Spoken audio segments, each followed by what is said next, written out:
നൈജീരിയയിൽ വൈദികന് വെടിയേറ്റു. നൈജീരിയയിലെ ഈമോ സംസ്ഥാനത്തുള്ള ഓഗ്ബാക്കുവിലാണ് വൈദികന് നേരെ അക്രമി സംഘം വെടിവെച്ചത്.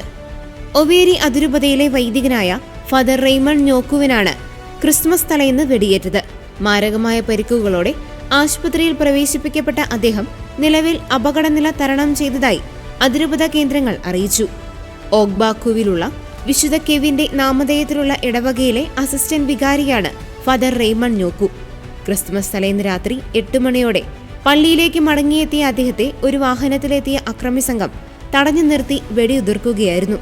വൈദികൻ സഞ്ചരിച്ചിരുന്ന കാറിനു നേരെ അക്രമി സംഘം ഒരുപാട് തവണ വെടിയുതിർക്കുകയുണ്ടായി.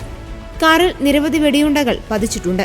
ആക്രമണത്തിന് തൊട്ടു പിന്നാലെ ഇടവകാംഗങ്ങൾ ചേർന്ന് അദ്ദേഹത്തെ അടുത്തുള്ള ആശുപത്രിയിൽ എത്തിക്കുകയായിരുന്നുവെന്ന് ഒവേറി ആർച്ച് ബിഷപ്പ് അറിയിച്ചു. നൈജീരിയയിൽ ക്രൈസ്തവ പുരോഹിതർക്കും വിശ്വാസികൾക്കും നേരെ വർദ്ധിച്ചുവരുന്ന ആക്രമണങ്ങളിൽ അന്താരാഷ്ട്ര തലത്തിൽ വലിയ ആശങ്ക നിലനിൽക്കുന്നുണ്ട്.